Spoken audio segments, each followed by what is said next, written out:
So the play chosen for our first production was called Before Compilation by Jack Winter. It was a play about Joan of Arc, and Victoria Mitchell was cast as Joan. And me? Again, George took his time. I remained hopeful, and a few days later, he announced the full cast. And Louise Nichol will be doing props.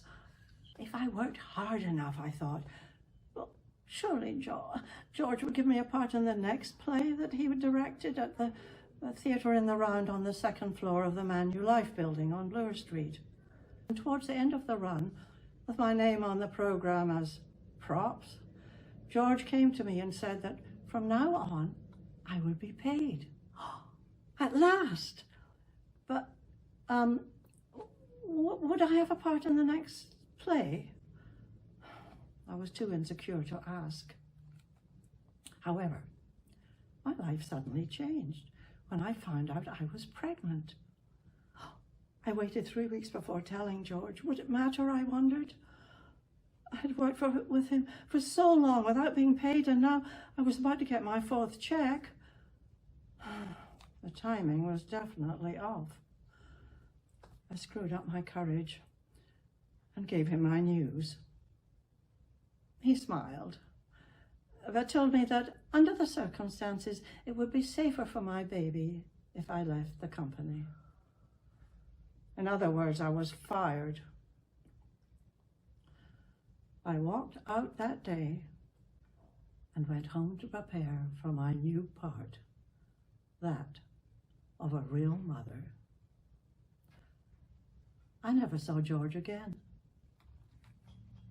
There was something that I wrote down a long time ago that gave me the inspiration. I think that's what it was. First of all, in this Good Housekeeping, they quoted Thomas Mann. I felt very good when I read this because I thought, they tell me I talk too much, but I don't know. He said, speech is civilization itself. The word, even the most contradictory word, preserves contact. It is silence that isolates. Somebody phoned and said, guess what the Dalai Lama just said? And I said, it's going to be for my list. I know it's going to be for my list. Bless his heart, that dear little man with the wonderful laugh. He said, people were created to be loved. Things were created to be used. The reason the world is in trouble today is things are being loved and people are being used. Cross Canada Hit Parade, it was Joyce Hond and Wally Costers were the stars, and it started Cross Canada Hit Parade. And in '57, I was on the show, and songs like 16 Tons was on the show, and Bubble Bangles and Beads or something like that, and Yabba Dabba Dabba said the monkey to the chimp. Now, there was this dancer who was new to CBC, and his name was Andy Bodie. And he was like the Tommy Tune of Toronto, and very good looking guy and a very good dancer. Well, my song was with Wally Coster was singing Love Me Tender because it was on the charts, and with his wife, and I'm this little 8-year-old, 7-year-old kid in the back eating beans and that was what I did on that show. But Yabba Dabba said the monkey to the chimp. After they were finished singing it, Andy Bodie was to fly across the stage on a rope and get on a platform, and then they'd put a chimpanzee on his arm and he'd do the Tarzan thing. Well, in either the rough dress or the dress rehearsal, the chimp bit him. So they had to rush him to the hospital to get a tetanus shot and everything because they were all worried. So Sure enough, they take him to the hospital. He walks in, he's got his Tarzan outfit on, and the person at the desk says, "What happened to you? You get bitten by a chimp?" And he goes, "Yes." So 35, 40 years go by, and I'm at an antique store, and I'm picking something up that I bought there, and in the corner I see Andy Bodie. This is like 40 years later. And he was friends with the woman who owned the antique store, and beside him I went, "Yabba dabba," said the monkey to, and he just couldn't believe that, you know. My house, 14 rooms, were full of people involved with the TIFF celebration. 2001, on the morning of 9/11, I'm sitting in the kitchen, sort of supervising breakfast preparation. My son calls me, who lived in New York at the time. He said, "Dad, they just blew up the trade towers." And I said, "Wow, were you affected?" He said, "No, I live way up north." So I said, interesting. When that news broke through my houses, everyone realized that they wouldn't be able to leave the bed and breakfast. They had to stay there because all the airports in the world were closed down. So I had all of these TIFF, I wouldn't say unhappy TIFF, but sort of unsettled TIFF people staying for 2 or 3 or 4 days. And that was cool, but the aftermath of 9/11, especially for the people in my industry, the bed and breakfast business, or tourism in general, suffered a tremendous blow. Then along came SARS. The combination of 9/11 and then a year or so, maybe a year later, I had SARS to deal with. So the combination of those two events sort of really put a big damper on this real estate holding that I had, because I had a certain debt service that was very difficult to meet. I finished that course and got my first job when I was 16, was still 16. I had my 17th birthday with my first performance as Boy Babe in Babes in the Wood. That was my first professional role, and went on from there. Of course, because of the war, by the time I was 18, I had to be performing for the troops. That was the law, and with ENSA, or else I had to go into the Army, Navy, Air Force, or land as a land girl. But ENSA employed me, and we went from Army, Navy, Air Force, 3 or 4 performances a day. We didn't know exactly where we were. We were given a post office in the closest town to the area where we're at, where we could receive our mail from our parents and send our mail. And so I did that till the end of the war, performing, enjoyed it very much. And then I went into repertory and went up to London, as most people did then, looking for work and getting it in various places. And by that time, I don't know why, but I seem to have got myself a reputation as a good stage manager. So I managed to get a lot of work stage managing as well as performing, which was helpful, I guess, because it kept me working more. End of the season, I had bought a car, but I didn't, or at least I'd ordered it, but I didn't know whether I could afford to buy it, because I didn't know if I was on the list to go on the Russian tour. King was his name, I think, who was organizing this, and told him my situation, and I said, I need to know if I'm on the list, so I can buy my car. Yes, I think you're on the list. I say, we were in Denmark, we were in Holland, played in Holland, and then we went to Poland. I fell in love with Poland. And King Lear, Bill Hutt plays King Lear. Poland, Mr. Hutt was not their taste. in King Lear. They were not the old school in Poland. They were very, very avant-garde. And they held a feast for us. Canadian, they loved Canadian, wow. And laid out the tables. And the critics sat with us, and they brought homemade food. It was just fabulous, you know. And homemade wine. It was a fabulous evening. And the critics sat with us. And one of the cast of Stratford dared to say, so, to one of the critics, so, what did you really think? Because you see, the papers came out, and the critics, the critics wrote their criticisms in Polish, of course, because it was in Poland. And so it didn't come down to us until they were translated. Well, they were not good reviews. But we didn't know that, so we're trying to find out. How did we do? How did we do? And someone asked the critic sitting there beside him, tell us, all ears. And he said, well, let me put it this way.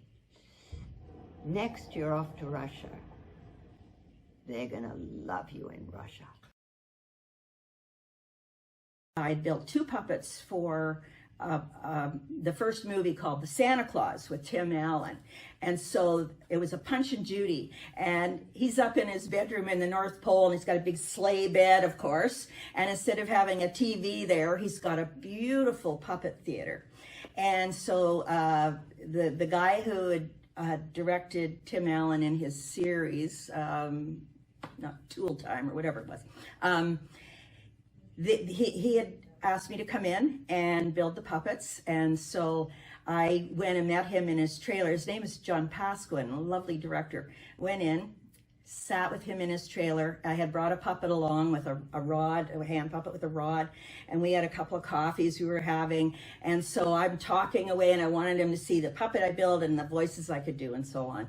And so at one point I'm talking away, and I go like this with the puppet, with the rod, and the hand of the puppet just wipes that coffee right off the table, right all over him.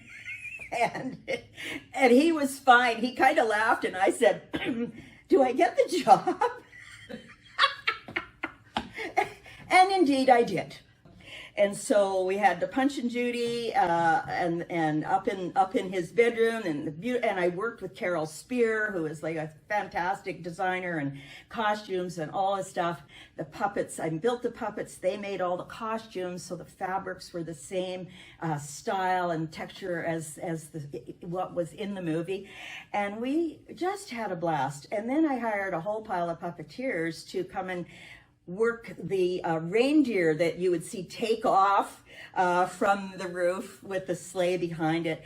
And that was fantastic because they built the set. We always like our sets to be built up so that we can stand up. But in this case, this was built up high, but it looked like an airplane inside because there were all these seats going up like this, one under each reindeer. And in front of the seat was a monitor, and each puppeteer, because that's how we work, we have to look at a monitor to see what the camera is seeing, which is what the audience is seeing. So we have to play through the camera to the audience. And so it was just so funny. All the puppeteers were there, and we are a strange bunch with a bizarre sense of humor.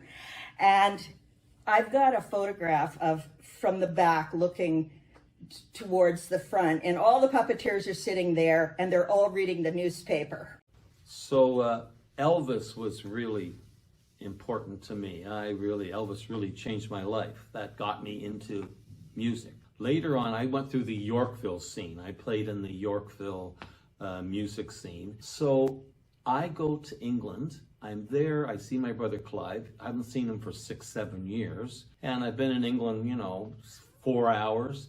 And I say, okay, I'm going to go check out the music scene in London. And he goes, Stan, it's 12 o'clock. Everything's shut down. I said, no, it's Saturday night. And I figured I'll go to Piccadilly Circus, that's pretty central, and see what happens. I get out of the tube and I'm walking around, I hear this noise and this music, so I follow it, and there's this big, huge building with silver everywhere, and all these girls dancing in silver go-go outfits. And as I'm looking up at all this guy goes, "Where are you from in the States?" And I said, "Pardon me, I'm not from the States, I'm from Canada." He goes, "Oh, I'm really sorry. I thought you were American. My name's Hugh O'Donnell. I own this club. I've got to buy you a drink." So I said, "Okay." So I go into the club. He puts me in this VIP section. I sit down and he brings me a Bacardi and Coke. And I look up and I see a band setting up. And I said, "Does anybody ever sit in with the bands?" He says, "You're a musician?" Now I got hair down to here. I got a striped jacket. Looks like a long chair. I got, beads. I got a fringe jacket. I say, "Yeah." And he goes to the band, "Let this guy sit in." So I go up and I play a tune. I'm 5 hours in London now. I get off the stage. This one kid comes and says, "I want your autograph." I said, "Why do you want my autograph?" "Well, you're going to be a big star." I said, "Oh, really? Okay." So I give him my autograph. And then this guy comes, "Were you in a band called The Trip in Toronto?" I said, "Yeah, we just did the pilot for the Sunday show that replaced This Hour of 7 Days. Our band was featured in that first episode of it, the pilot and the first episode." He goes, "Yeah, my name's Lorne Michaels." I said, "Really?" "Oh," I said, "Hi." He said, "What are you doing here?" I said, "Well, I think I'm going to check out the music scene, see if I can get in a band." He goes, "You're not going to have any trouble getting in a band." And then right after he says that, this guy goes, "Hi, my name's Bill Fowler, and I'm from the Arthur House Agency, and we booked the Beatles on their first tour, and Peter Quaife of the Kinks would like to speak with you." So English Invasion, Stones, Beatles, Kinks, 6 hours in London. I'm going, okay. So I go and I meet Peter and I meet this manager person and we talk, and the next day I go to his house and he's unhappy with the Kinks and he wants to leave the Kinks and he wants to start a band with me. Well, I say, okay, I'm going back to do this show for Jim Henson, and then if you want me after, he had one more album he had to do with the Kinks. So after that, he phones me up and I go over and we start a band together and play in Copenhagen, all over Europe, and we played the London Palladium.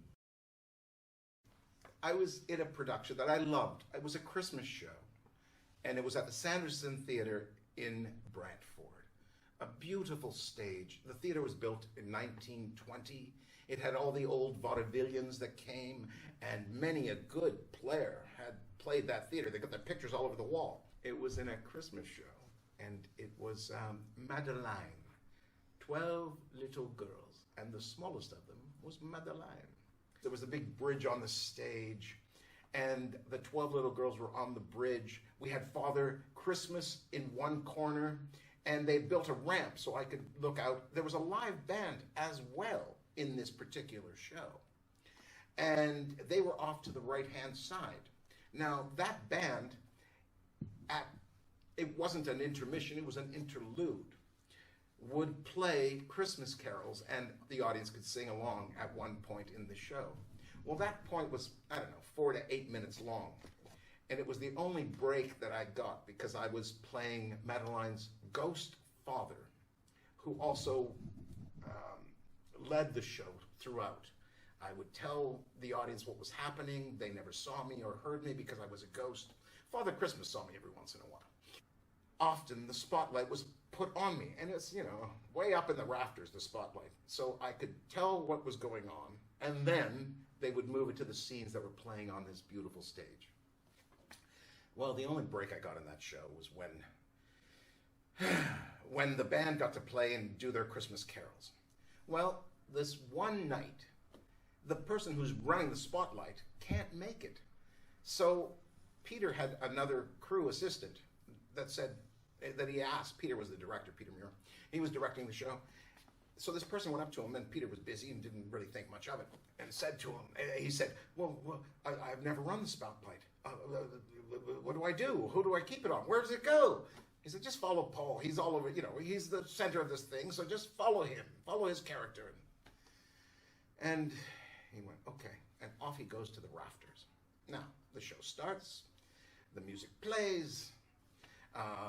The girls are on the bridge. It is beautiful. I'm out over the audience in this ramp. It's time for that interlude where the band gets to play. I get off the stage for a few minutes and get a rest. Now, I'm trying to get off the stage. There's a spotlight following me. And now I'm moving towards the right, and it's following me over there. And now I'm moving towards the left, and it's following me there. And then I'm moving to the very back of the stage, 80 feet at the back, and it's still on me. The band has been playing all this time. I can't seem to get a break. I get behind Father Christmas, and then spotlight's on the two of us. So I put my arm around him. Fine, now I don't know what to do. I can't get away from this darn light. I think, okay, where should this light be? It should be on the band. It's their moment. So I go right across the stage, stand in the middle of the band, and have the drummer to one side, the singer to another side, the other players, and I'm between them all, so at least the light is on them. And the light stayed on them until their interlude was over. I sang along with a couple of Christmas carols, and then went back to my other spots to continue the show. But I didn't get a break that night. I had one of my wonderful accidents in the final number of the first act. Everybody's gathering. There's a lot of noise, there's a lot of chorus, there's a lot of orchestra, and the Thénardiers who live in the sewer come out, and it's up to Madame to open the sewer grate. And 1 second off, your hands will be here, and if you're at the wrong point, the roller stage will, and they did, roll over and broke my fingers of my left hand. And underneath the chorus, I am singing the chorus and going, oh, mighty, oh. At any rate, I get upstairs to get changed, and my dresser looked at me and she said, you're in shock, what's up? I said, well, I just made a mistake of pushing the sewer grate too early. And she said, and I know the rest, sit down right now. And then she started to yell. She said, get us a tea in a hurry. Please get us a tea in a hurry. At the end of the evening, I went over to St. Paul's Emergency. One of the managers, stage managers, took me over. And it's a lovely young man, the doctor, who was, at least 14 or 15 years old. So sweet. And he said, I just have to talk to Mr. Regular for a minute. And the guy's in the corner. Something stronger. I need something stronger. He said, he's here every night. I said, oh dear. So anyway, I'm sitting there. And when he came back to us, I thought, oh, I just remembered. I must look terrible. I have half my makeup on, and I'm sure it just looks awful. And I said, oh, excuse me, I'm sorry for the mess I'm in, but I said, I'm in a musical. And the kid just stopped. He said like this. He said, what musical? I said, you're not listening to me. No. He said, what musical? I said, it's Les Mis. And he said, what role do you play?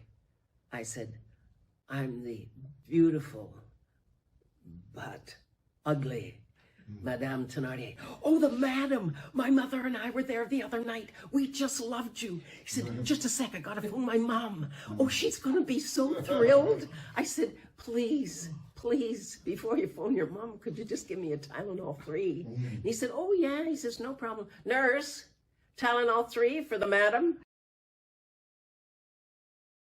You know, we're in the Kenny Wicks studio. It's going to force me to, and I want to talk about Kenny Wicks.